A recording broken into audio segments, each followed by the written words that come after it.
Welcome to Product by Design with Kyle and Eva, a podcast about product management and product design, where we'll talk about subjects from product strategy to inclusive design.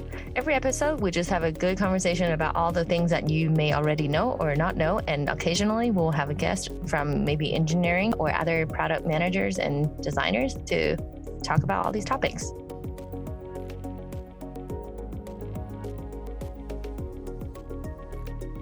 Welcome to another episode of Product by Design with Kyle and Eva. I'm Kyle. And I'm Eva. How are you doing, Eva? Great. I took today off, but then when I woke up this morning, and I'm sure you remember 2 hours ago, I was like, oh, I'm going to, start the Confluence page today. And you just got to get to it when you have that burst of energy. And I think also when I woke up this morning, I was like, oh, yay, I took today off and I can do whatever I want. So let's do work instead. And anyways, so I capped it at like 2 hours and I was like, okay, no, I'm going to actually, turn off and move forward with other things that I actually want to do with the day off.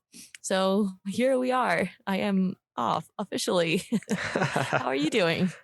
Good. Yeah, I saw a whole bunch of Confluence notifications coming through this morning. So apologies. You know what? This is a problem. So you know how every time you publish, it gives you all the notifications, and for me and you have that Confluence, page that the space that you manage to, and I don't know why, but publish without notifying watchers is hidden in there. So by default, you always notify everybody. And I always forget to not do that and end up, I don't even know how many notifications you got, but you saw all the work I was doing. Apologies on the notifications, but I really want it to be by default. Just do not notify anybody, because I am changing layouts and I am adding line breakers, and those are things that don't need to be notified to the entire world. You have to love that about Confluence and Jira, right? They notify you of everything. When you don't want anyone to be messing with, your front yard or backyard, that's when you put up a sign and be like, do not enter, do not trespass, do not do this. And I guess Confluence is just kind of doing all the screaming and yelling on your behalf and everyone, Eva's doing this thing. Good luck. It's very loud, I love Confluence though. Don't kick me off. Yes, anyone from Atlassian who's listening, we mostly love you, I guess. One day they will be listening. Yeah, I was reading this morning about microphones, and this goes back to probably the problem you were having finding one. It sounds like Amazon's completely sold out of microphones. So yeah, what else are you going to do during an epidemic? I'm glad I got my microphones and whatnot all beforehand. But I guess that's not surprising. At first, I guess the comments were everybody started a podcast. And I was like, well, I guess that makes sense. But then it also made sense that literally everybody's online at home, and whether that's playing games or doing meetings or teaching or doing other things, and you need a microphone for a lot of those things. So it's not just podcasts, but it's literally anything on the computer that you need a decent microphone for. So I guess there's lots of purposes for it, but podcast being one of those things. I'm sure a lot of people are buying microphones to, make sure the audio quality is good when they yell at people at Call of Duty and stuff. And but yeah, a lot of teachers and a lot of other needs. It's just one of those weird, impact from this epidemic is you see some, businesses or industry kind of rise from the ashes, and then while restaurants are burning, to ashes. I don't know. It's very interesting. Yeah, it's been a crazy turn. Yeah, I went to get a new webcam because mine is I've had it for years and years, and I was like, I should upgrade my webcam. And that was just the dumbest thought ever, thinking that I'd be able to get a new webcam at the beginning of everybody going on and getting a webcam. I don't know why I thought that was even possible, but literally every webcam in the world was sold out at that point. And it's like, no, there's no chance you're getting a webcam at this point. That is so weird. You know what? We should have started this a website or something to kind of keep track of what is being sold, in the world, and just it will be interesting to see. Because I mean, first thing we know, toilet paper all gone, and now we're talking about microphone and webcam. That's just very like what else?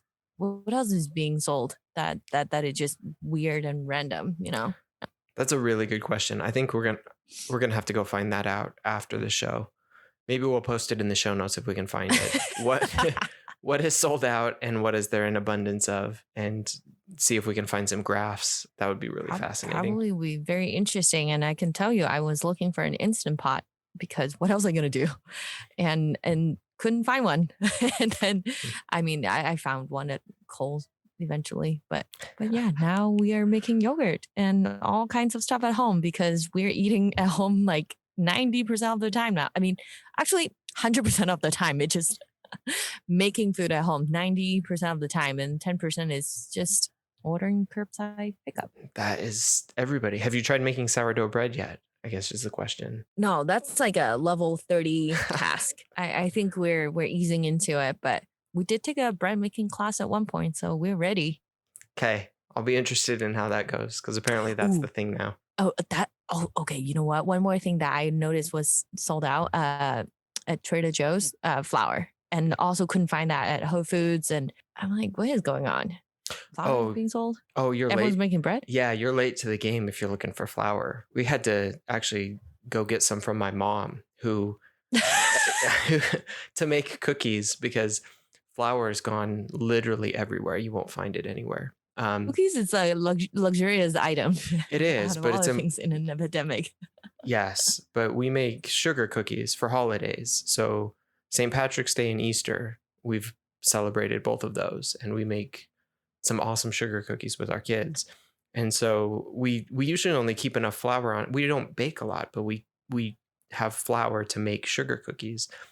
And so we didn't have any, and we went to the store again foolishly thinking that we'd be able to find flour, and you can't find flour.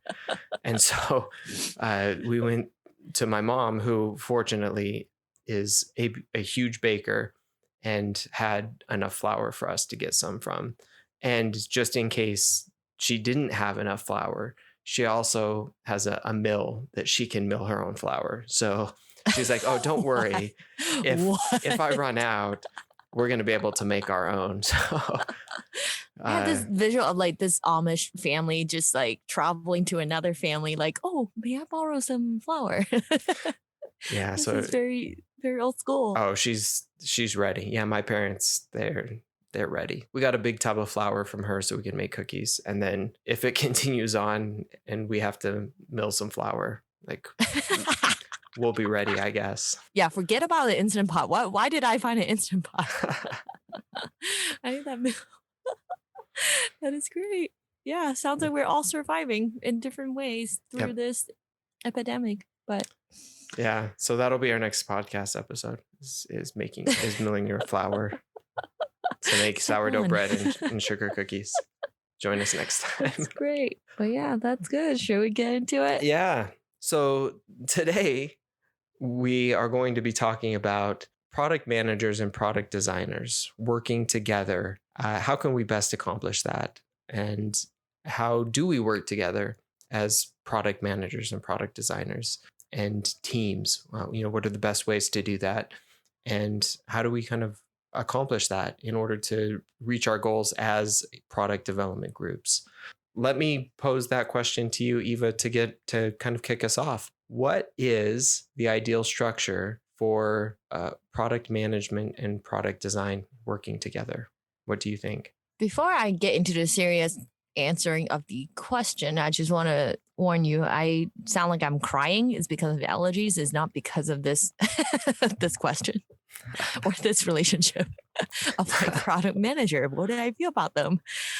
The ideal structure, I would say that there is a lot of overlap where we function together, and of course, like we want everyone to care about the users. I mean, from my perspective, that's kind of the agenda that I always want to put on the table, right?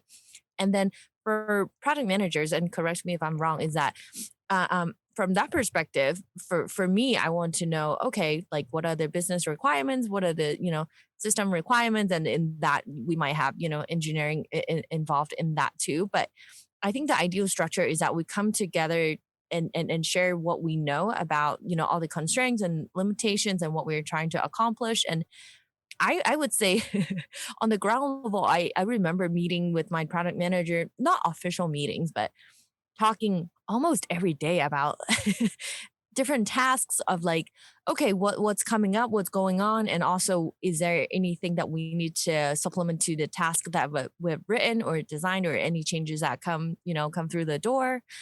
So it is a very intimate relationship, and at the same time, I do think that it's important for us to be very clear of like, oh, this is what I'm bringing to the table, even though, I am responsible. You still are, should be in the loop of these things, and vice versa. And so, yeah, that to me is the ideal structure. And I think depends on the product. And I would like to hear what you think about this too, is the ratio of product managers to product designer. Again, this depends on the scope of the product and how big the product is. But ideally, I think one to one, or at least the designer can have enough time for the product manager to actually like let's both of us dive in deep into whatever is high priority.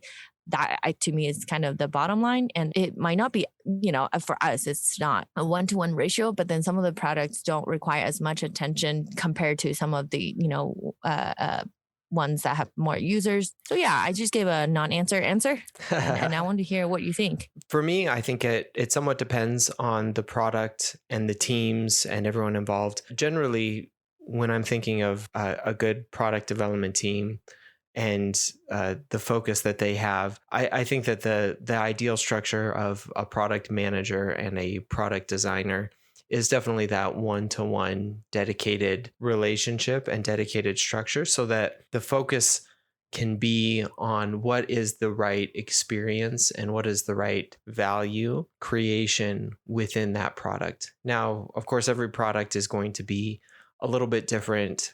Companies are different, teams are different, needs are different, users are different. All of those things can add variables and make things different within the team structure.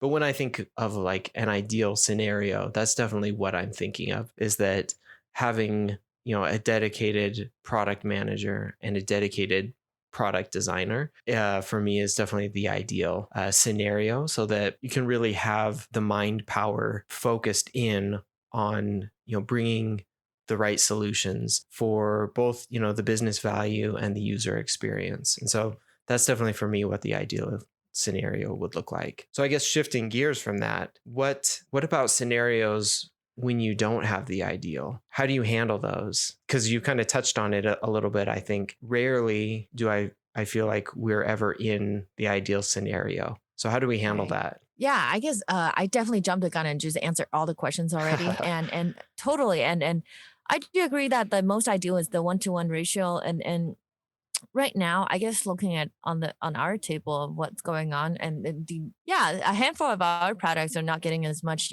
design attention, but again, like if one product might have only 3 or 4 users, like is that worth it compared to something that is more large scale, where we have 400 people using this, and then there is a ROI attached to everything we do at work, and within that, then we can prioritize and say where we want to put the resources. So, and in that, it turns into a scenario where it's not ideal, right? To not have a very dedicated team, even though the product, is smaller. But in that scenario, is that from my perspective, is we do what we can, and there is different level of engagement that we can, put effort into. And this is something that I guess you and I have been trying to tell people. It's like we don't have to be in everything for forever, but then whatever we can help you with, let us help with that. And I guess to put it in a more granular level is that when it comes to a product that is smaller, that don't get as much attention, I still tell them, hey, if you need to test a new feature that is,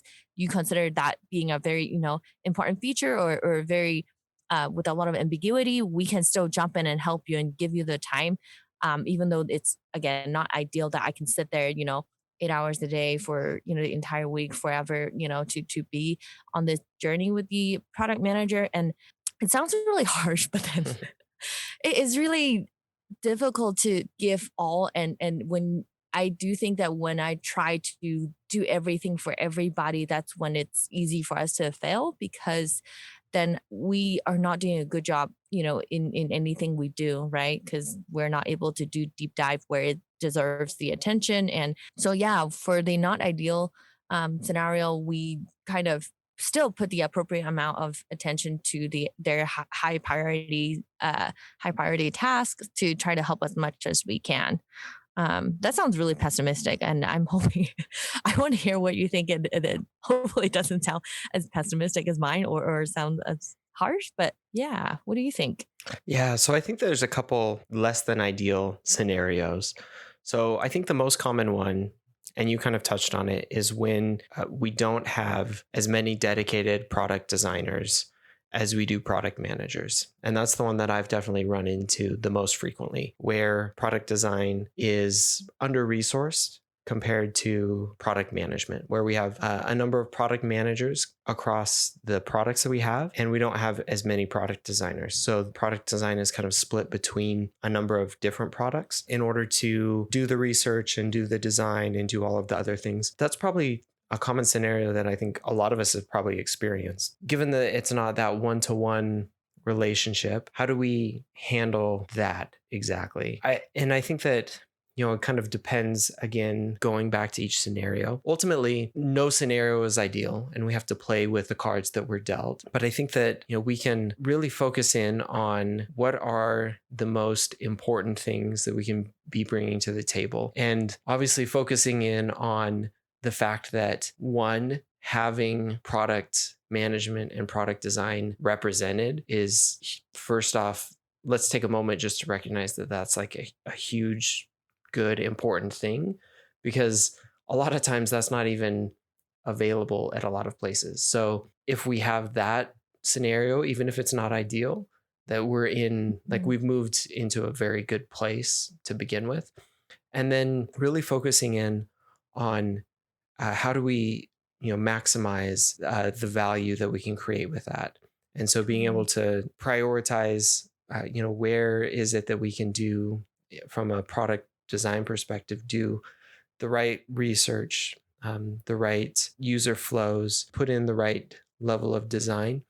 And then how can we also start to instill some of that knowledge and design thinking into other areas? And how can product managers, and this probably gets into some discussion we'll get into in a minute, but how can we get other people involved into some of that as well, where as product managers they can start thinking about doing some of those things as well? Again, not the ideal scenario where we'd hopefully have more people dedicated to some of those things who have some of the right skill set, but being able to pull some of that weight a little bit more, whether it's putting together rough prototypes or doing some level of research or things like that, in order to ensure that even if it's not perfect, we're at least gathering some of that information and putting the right level of thinking into it. So we don't have to be doing everything perfect, but doing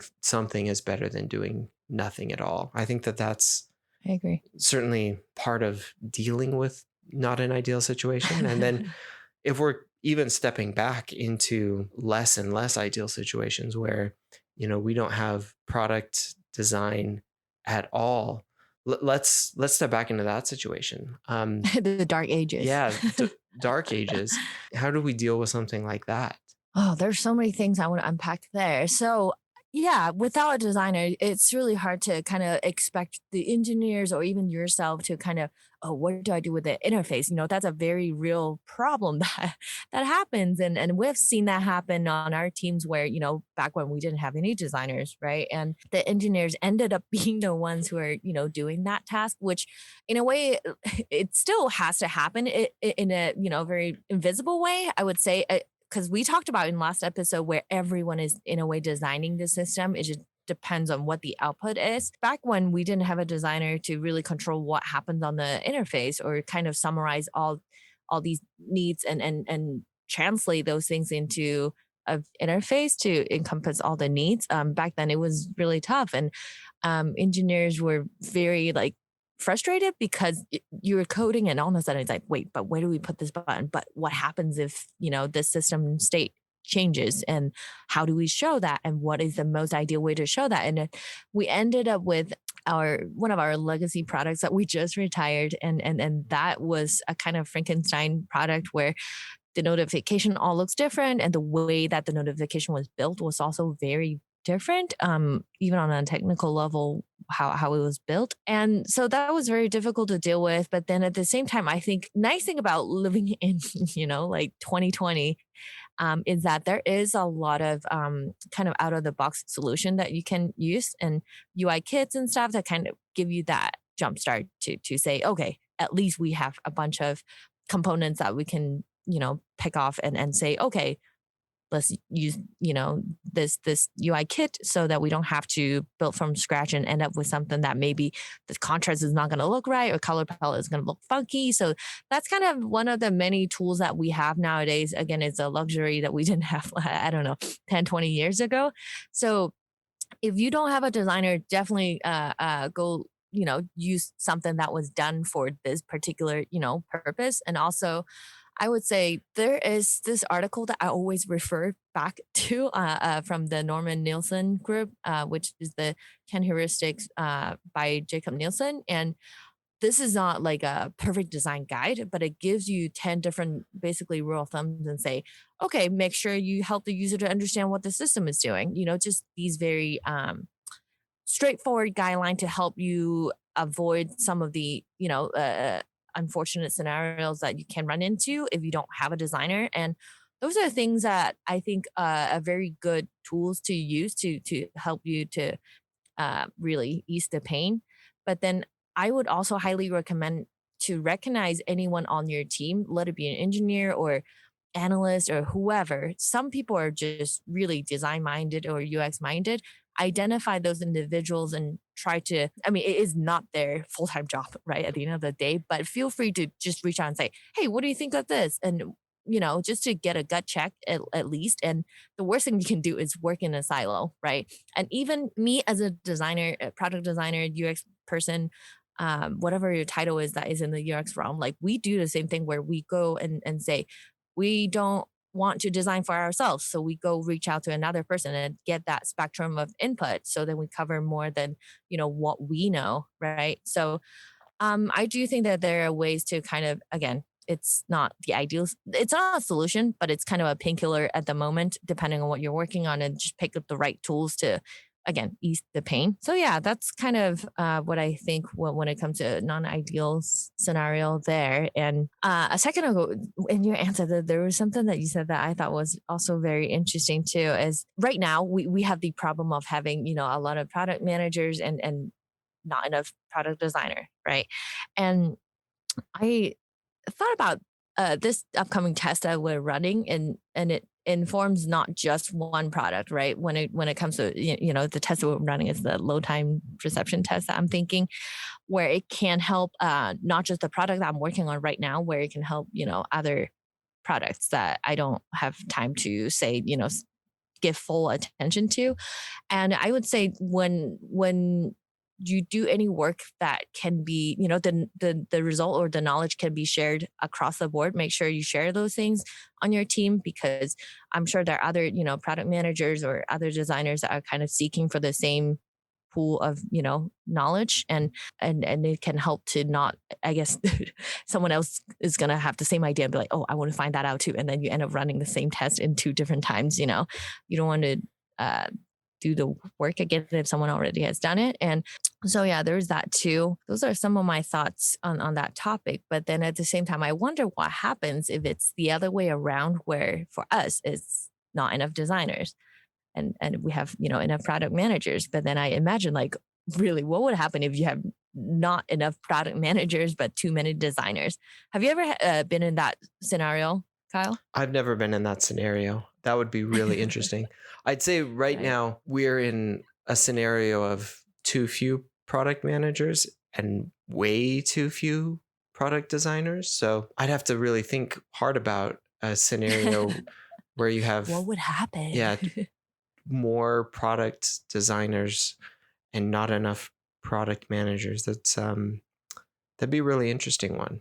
I feel like that would be like maybe some sort of agency or something like that where Yeah, you that actually makes sense. That would make sense. And I imagine that it probably happens more in an organization who's not really fully adopting the idea of product management, but then they know they need design for this, for that, and then I guess that is a scenario that I can imagine happening. So yeah, I would love to see how it happens, and I'm guessing also it also can happen, but not meaning that it is not ideal because I can only imagine, for example, like Airbnb. I know they have a bajillion, UX researchers and designers, and then maybe the ratio is kind of the opposite of what we have, and I also I'm very curious to see the day to day and how they operate. And because for me, being the minority in the product uh, team as a designer, and I get to see kind of a lot of what's going on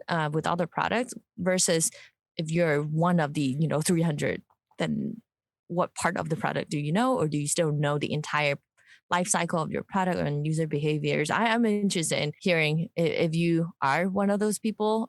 Tweet at me. I am genuinely curious about that. I would say that probably the one thing where you would see more along the lines of not necessarily the ratio being more product designers and fewer product managers, but another scenario being just too few product managers in general, where you just have much more of a focus on the engineering side where you're actually building Yes. lots of things, but not necessarily focused on either product management or product design, and how that kind of looks from an organizational perspective, where and we've kind of touched on this in some of the previous episodes, but where product in general just isn't of focus, and bringing that into focus as an organization, where realizing that you need to bring that mindset and bring that idea of what is the user experience, what is the business value, how do we ensure that we're building the right things into the entire product development process. I'd say that is probably a much more common Yeah. thing than having an over focus on Wow. design and not necessarily a focus on product management. Right. Kyle, now that I feel like you just brought out the trump card of like what is really the least ideal scenario, because now I'm like, oh, you know what? It is actually not too bad that we don't have enough designers, but if we don't have product management at all, the presence of it at all, that really is the true, I guess, dark ages that yeah is the least ideal. And but yeah, that's brought tears to my eye. Like that is a very sad scenario. And I know that we have talked about it. Yeah, a lot of organizations are changing, and we want to help you to get there and convince the rest of your organization that, like, yes, let's do this. This is very important, and it can actually help to generate revenue. It's not just like feel good, and and one thing I also want to add to my previous comment is that the reason why I also brought up, like, oh, if you want to do everything, you don't have the time to do it and you're going to fail at, everything you do because you can't, get a win, out of the 500 things that you try to do. If on the design team you don't have enough people, it's important to I guess get some quick wins, and also make sure you quantify that win to the surrounding organization and also the upper management, because that's the one way for you to expand the team, right? The more you do, the more people see, the more they will start to say, oh, there is something there, and you want to help other people to buy into what you believe in, and that really is one way to kind of even out that balance out the head count. That's one way to do it. So I'm sure that applies for product managers too, if that happens to be the scenario in your organization where, again, more designers and product managers, like what does that look like? Right. Yeah. So, Yeah, yeah. definitely. So let's kind of build on that for a second. How should product managers and product designers combine forces then? What are some ways that we can, as a group, really work together collaboratively in order to drive our products forward and add value for our business and users? Yeah. There are two ways that I think I can answer this question. And first is kind of what I talked about at the beginning, where we have to, share the knowledge of like user requirements. And then you tell me what the business requirements are so that to make sure my design is successful, in terms of like uh, uh, solving problems that we all have to solve on the same team, And at the same time, I would say, actually, this is interesting because this week we talked. I brought up the idea of like, oh, UX KPI, and then I know the product managers. You guys are also talking about, oh, what are the OKRs? And there are a lot of similarities in those two realms, right? And I'm sure some people are right now sitting at home thinking like, no, they're very different. But the eventual goal of those two different tools are still to, in a way highlight the success and kind of put it down on paper of what we can accomplish. And in that way, I do see that being a place where we come together and say, okay, we have built this product and now this is how much of impact this change is making, and in a way that is quantifiable, and that can happen, again, either you can say that is a UX KPI, or product OKRs and whatever other ways that we capture metrics, because it is really impossible to say, oh, product manager Johnny did, 60% of the work in this product versus, product designer, Sally did 40% of the work. So then we cut the, monthly revenue that way and say Johnny earned $6 per month versus, how much Sally earns. Like, I don't think that's a possible way to even, quantify those numbers. But then instead, I think it is very important to just say, we as a team, successfully execute on this product and this is the revenue, and in that way too, I do feel like you have to let go of your ego and say, oh, I did more in that realm versus, the product manager did more, because it is a joint effort to launch a product, to launch a feature. So yeah, I guess that was the one way. But before I move on to this, my second point, I kind of want to hear what you think on this topic too. Yeah, I think that, product managers and product designers, broadly speaking, as a group, bring really unique perspectives and key strengths to product development. And so in combining forces, I think that there's a lot of value that each side brings to product development. And I think that, product managers tend to bring, generally speaking, a lot of value in some of the business mindset, so some of the prioritization, the valuation, like you mentioned, some of the stakeholder and value driven decision making. And then from a design perspective, our product designers really bring a lot of focus to the overall user experience, customer needs, and the design, both visual and experience. And so bringing those things together in a way that balances the overall product, I think is really powerful and is so important in product design. And there's a lot of push and pull in that. But Totally. I think that's important because there needs to be that push and pull. And by combining those forces, ultimately, I think product management and product design are able to make the overall experience better. Not to say that one side is solely focused on one area and the other side's focused on the other, but the fact that product design tends to lean more one way and product management tends to lean another way, they Mm-hmm. do kind of have some of that push and pull. And I think ultimately that makes products better. And, having both of those things kind of a little bit at odds, but also playing with each other and bringing some of those unique perspectives to the product development. And of course, we're talking in general terms. Every product manager and product designer is unique and brings different things and Right. different perspectives to their product. But generally speaking, by combining some of those unique perspectives, it really does bring a lot more balance to the entire Totally. process. And I think ultimately makes better products. And if one of those sides was lacking, if there was just a complete focus on, what's the business value of something, you would end up with a really, really terrible product. And if there was just a sole focus on the user experience, you would end up with a really, really great product, but it may not be very valuable to a business. And so Got to make that money. finding the right balance between those things is something that good product managers and good product designers are able to find and bring to the product development process. Did you know what I was going to say with my second half of my answer? Because I feel like that was a perfect segue into what I want to say as my second half of my answer. Because you kind of pointed it out already. So the balance I think is very important because I mean product managers are in charge of the prioritization of what actually gets worked on next, right?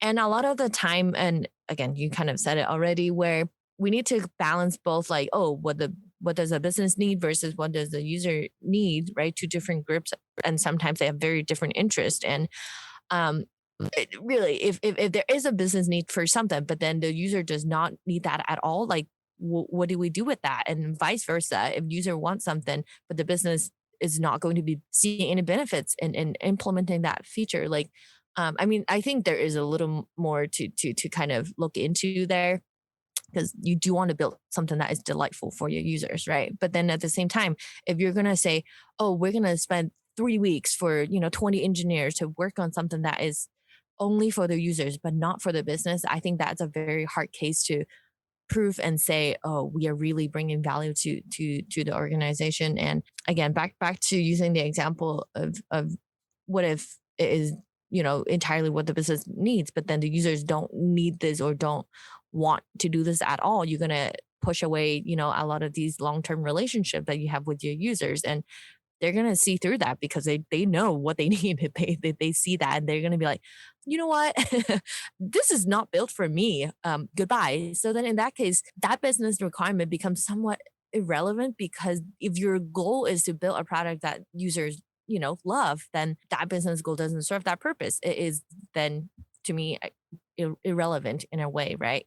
So I agree 100% with the balance of helping to juggle both sides, and we come together in a meeting with the door shut and just like, let's talk about really what's important, what's not, from all these perspectives, and again, important for both sides to bring our own individual perspective to the table. And I can also see it happening in external facing meetings, outside of the product manager and designers, because sometimes we go into a giant meeting with a bunch of people that we don't directly work with, but then they are also very interested in, like, I mean, stakeholders want to know, why is this feature prioritized over this other one, and we want to be able to explain, oh, okay, why are the reasons. And usually those, do you feel like when stakeholders ask about this, is not that they don't know the business reasons, but more that they don't see the user perspective of that. And usually that conversation might happen with only the stakeholder and the product manager in the room. And you as a designer might not be there all the time. And but the product managers being very well informed of that perspective, I think it's only helpful to explain, to support the decisions that we make within our team. So yeah, the balance. Okay, so within this topic too, I have something that I've been very curious about.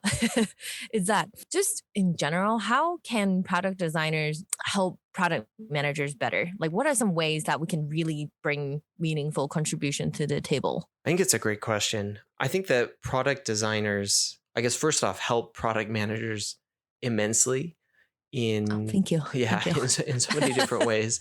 So shout out to every product designer and product design team that I've ever worked with.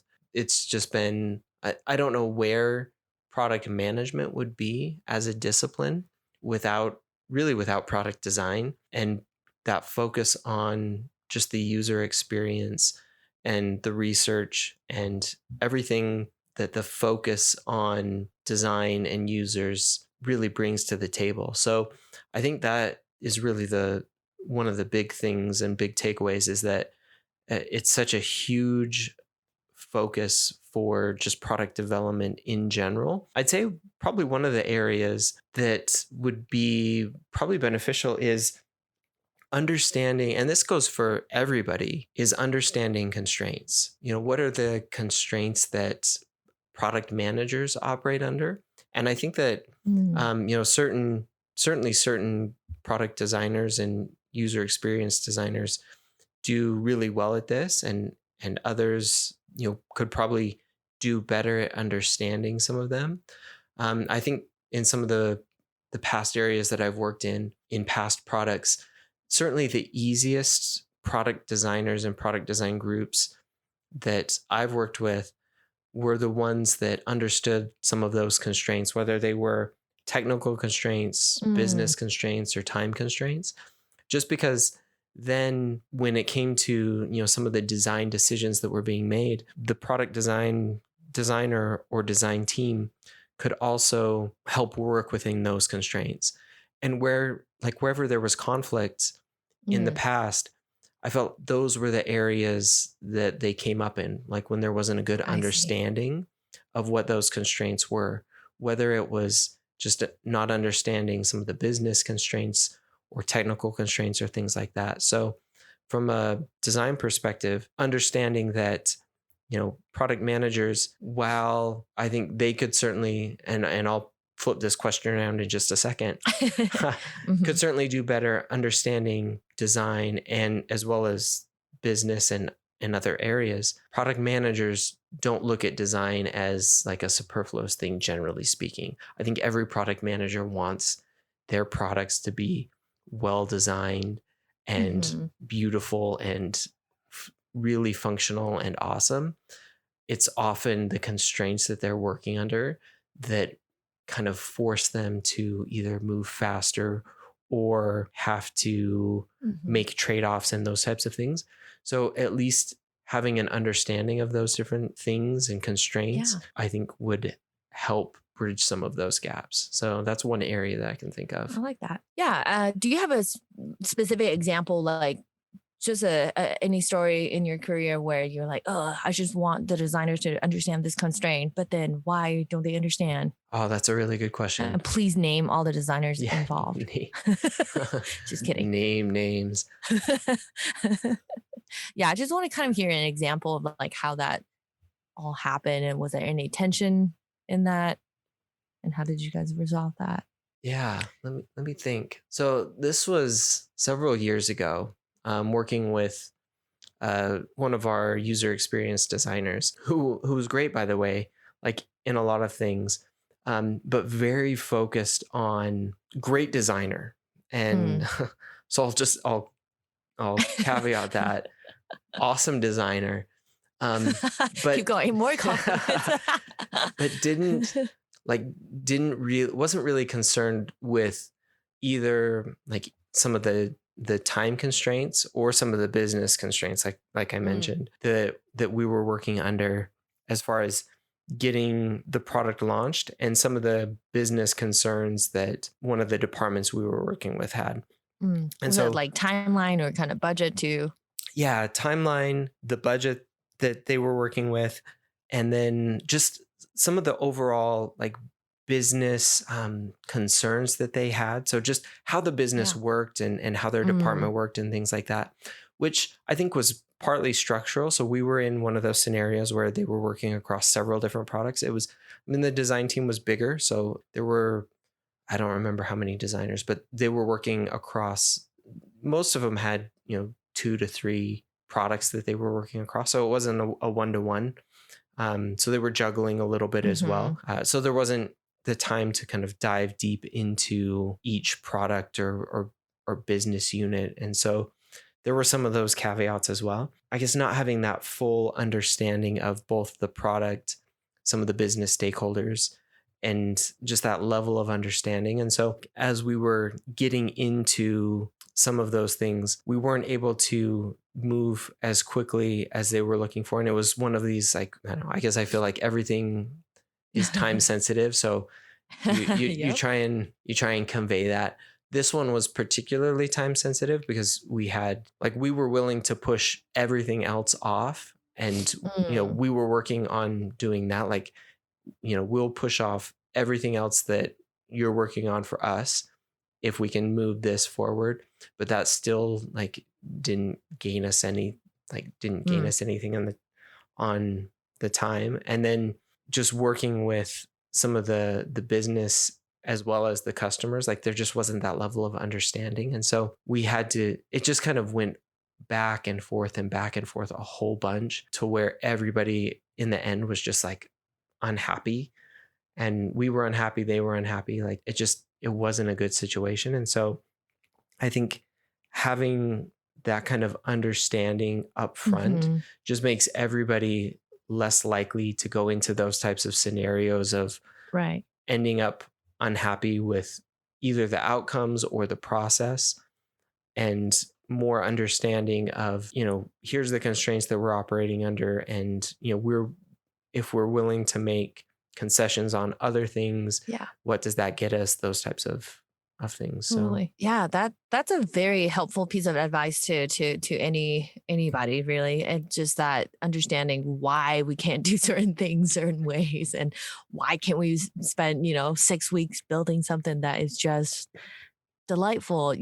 Those are very real problems that I would say I see product managers have to juggle with those things, and they probably have already gone to battle to try to, fight for, oh, maybe 3 days. We can spend 3 days on this, right? And I do really appreciate, when the product managers can come and just be very flat out like, hey, we don't have time for this, and maybe, cut it down or something. Just being very clear.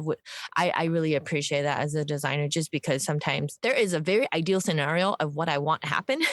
And I'm sure the product managers, you do too. And then, and yeah, I think we at the all end of the want that. day, Like exactly. as a product management team, as product designers, like we all want to be able to go in and do like the right level of research, put together prototypes and mock-ups and Mhm. designs and test them out, and get feedback from users and do all of those things. Totally. But then the constraints that we're always operating under, like Yes. understanding those trade-offs that we have to make. And from usually from our stakeholders perspective, a lot of times Yeah. people want things yesterday, and why isn't it done? And those are the types of things that, as product managers, a lot of us, we're dealing with that all the time. And it depends on, the stakeholders, it depends on the situation. And some of those things are, yes, everybody wants things done yesterday. And so, that's like the And do it start of, perfectly. yeah, do it perfectly. And why isn't it done? And, often that's just the start of the discussion. And it doesn't, Yeah. we don't need to go out and rush literally everything. But that's just where, some people start their negotiation is, Hmm. we want it yesterday and we want it perfect. That doesn't mean that, we go out and we rush everything today. But, there are certain situations where after, we have all those discussions and, we negotiate and make decisions and prioritization, that it comes down to is like, okay, yeah, we're going to push back on certain things, but there are other things that, we agree to move forward quickly, and we're going to not do everything Right. like we want to. And, here's where we're going to cut some things out to move faster. And Yeah. so being on the same page as far as some of those trade-offs, I think that's Totally. where everybody being Yeah. on board with it makes sense. Yeah. At the end of the day, we're all here, the 9 to 5, we're all here trying to accomplish the same goal. Like nobody is the demon, right? Like at least I can say all the product managers I've worked with, everyone always it's very down to like understand what I'm trying to tell them. And when I ask them like, wait, but why is this a limitation? They are also always very willing to explain. And that kind of circle back to yeah, I want to circle back to the very beginning when you asked me like what is the most ideal structure. And I do really think that having that open avenue to talk to my product manager like frequent enough to get those moving pieces. Like, why is this way? Well, what just happened there? Why are we changing the scope? Like, that visibility is very important, and that's why when it comes to any giant initiative that we're doing, like I think the communication piece is almost like the most important part of it all. And I would also recommend, like, I don't know, I don't feel like this happens really often, but I do think that when it comes to a situation where it's like, again, tension is, building, and oh, why can't I just do this? Why doesn't the product manager understand we need to do it this way? Like, trust me, they do. And I don't know. I guess I cannot speak for all product managers, but I would say, yeah, give each other more empathy, just to listen and understand what's going on. And I can just only, think of the few scenarios even happened this week where we have different priorities that just keep shifting and be like, oh, we're going to do this first and do that next. And tomorrow it might be different. And as a designer, that can be very, very frustrating because it's like, okay, we have this ongoing process, and halfway through I have to stop my interface design because, oh, now we're not going to do this. Like, it happens. And I think we just have to understand what those moving pieces are. And again, your product manager can tell you those things, and just got to ask for the full picture. Yep. And Agreed. yeah, So let me they're busy, but they can talk. Yeah. Yeah. Let me flip that around on you and ask, what can product managers do to better collaborate with product designers? I'll tell you upfront right now is that most of the problems that I encounter, when I say problems, it's like things that are not easy to resolve, I should say. Those don't usually come from the product managers. They'll usually come from outside the product team, where people don't understand, like, why do we need a designer involved in this? Why do we need to do research? Or what is this? You know, but I do want to say that for, dear all product managers, this sincere letter from me to you is trust that we do research and trust that we do, testing. But I mean, still, at the end of the day, if you want to know why, like, come talk to us, why we make certain design decisions. And I think there's a saying, I don't know if this is like a common American saying, but we hear this a lot at our workplaces: trust but verify. I think this applies everywhere, not just in our work. But if you come and ask me, like, oh, why is this, worded this way? I want it to say this versus what you have there. And a lot of the time is I can tell you, well, our users have the education level of blah. And then there's this tool that I can use called Hemingway to put it in there and basically paste my UI notification in there, whatever it says, and it will tell me what grade the reading level is of this sentence or of this paragraph and of the language. And in that case, I can show you, how I arrived at this solution, but then that might not be the first thing I tell you when I come to you with, oh, here's a design solution, because in that design, there's so many things you can pick apart, right? When you look at interface design, not just the language, but like, oh, why do we use this color? Why do we use, this square instead of a rounded blob? There are just so many things you can pick apart when it comes to any visual elements. But so trust that we do have, ways to not justify, but to support our solutions. And I know that it takes time to, build that trust and build that relationship. And that's also why I said, but verify is, feel free to ask. And I would say that any designers should be able to tell you, oh, this is why we do it this way. And if there is not a reason for it, this also is a good opportunity for the designer to get that chance to say, oh, you know what, I actually didn't think about this. You brought up something that is very, very, very interesting. Let me go test, do an A/B test or do a usability test, whatever that next action is. Give us that room to verify too. And in the past, there has been so many moments where, I think that I've in my head constructed the script of, oh, okay, if Kyle comes to ask me about this piece, I have this reason and this research to support this.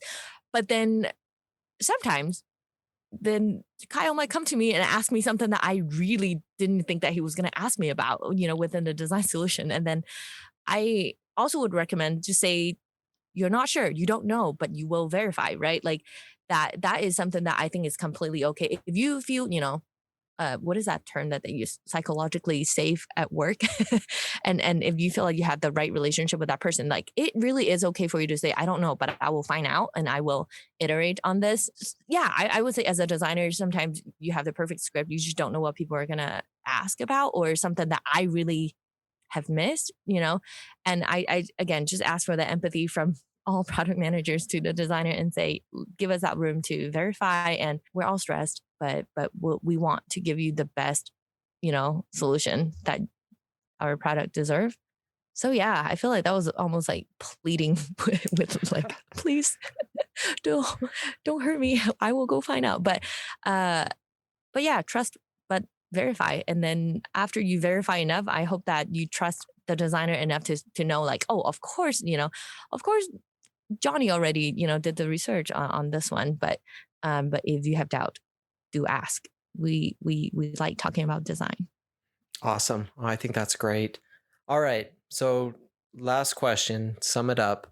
What do you think are the keys to success in working together with product managers and product designers? Between the two roles, I really think communication is the biggest piece, and trust again will come with time. But again, if you feel like you don't have enough of what the landscape looks like, just ask like, hey, why do we have these limitations, or why is this design done this way? Like all these only can happen when we talk to each other. So yeah, I would say communication. Nice. What about you? Yeah, I'd say that the most successful times that I found both as a product manager and beyond is, I'd say, defining the role and kind of the relationship. So Yes. Discussing how is it that you're going to work together, collaborating, like you mentioned, and then evolving together. So, defining how it is that you're going to work together. How is the relationship going to be? What are the strengths that you're each going to bring in and focus on? Constantly collaborating. So communicating, continually being involved in everything that each other is doing, and just always being on the same page. And then just allowing space, like you said, to evolve, to gain trust, and to, just continue to iterate, not just on the product, but on what you're working on together. So I think those are the three things that I'd put as keys to success. Yeah. And one thing I want to add to is like from the designer too, like definitely communicate the risk, or if there's anything that you're not able to do because of timeline, because we have talked about like, oh, right now we have less designers than the ideal. So what happens there is that sometimes I do still have to say, oh, you know what, I only have this much time to do research, but this is this is what I know, and there it might be still certain parts that I don't know, and the risks kind of come from this uncertainty. I think it's okay to communicate that with your product owners and product managers to say, this is what I know, this is what I don't know, and here you go. If it's really not the most ideal scenario, but again, communication. So then everyone knows, you don't want to send someone into, I don't know, the dark forest without knowing anything. And then there comes a giant bear and then we all fail, right? But yeah, it's crazy. Communication, which is the answer to, I don't know, everything. People like, oh, friendship. This is what you need. Communication, marriage, communication. And it's like a cure all, but then it's really one of the hardest things to say that you are very good at. It takes a lot of, I feel like, bravery sometimes. Again, earlier I mentioned like, yeah, if some product manager comes to me and just like, hey, why is it done this way? And I don't have an answer. It's scary to say, I don't know. But yeah, trust that the other person is not going to on the spot, like shame you.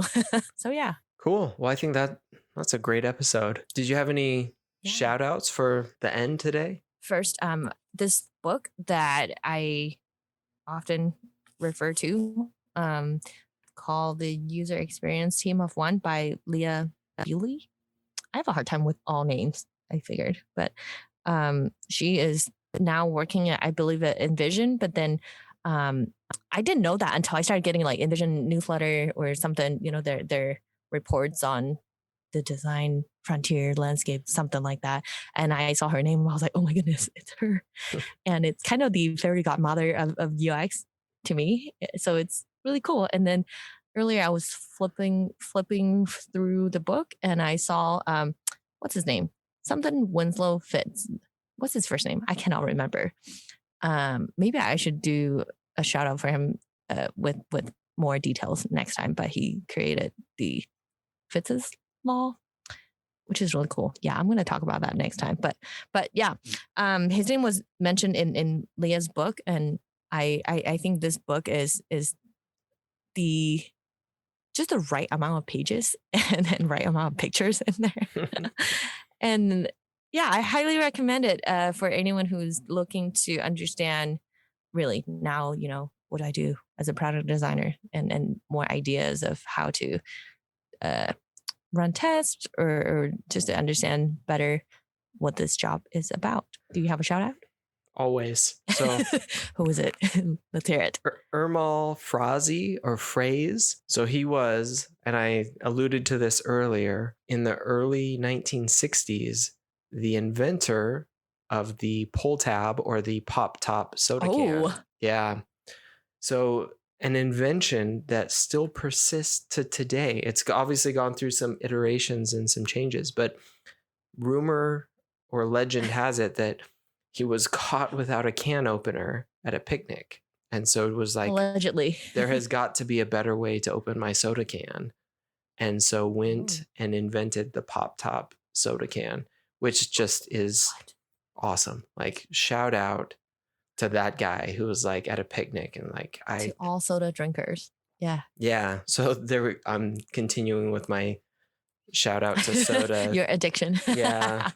Which, cheers, I've got my mug filled with soda. I'll admit, today. No, it's soda. I'll admit it. It's got my soda in it. So yeah, I popped a soda can in it. I guess it wasn't technically in his memory earlier, but I'll say that it was. So popped a can earlier. What did people do before that pull tab? Like, did it just come with a can, like a sardine can, like all soda? What happened? Or was it in carton? So they definitely had bottles. So you had like I forgot about bottles. Yeah, sorry, you had bottles. to pop the bottle, and then I have no idea. I think he had a time like getting people to buy into like the idea of an easy open can, but then people started to see it and were like, "Whoa, that is a really good idea," and wanted to manufacture it and took off, obviously. And now easy open cans are kind of the name of the game. So everything from soda to our dog food is easy open can. Yeah.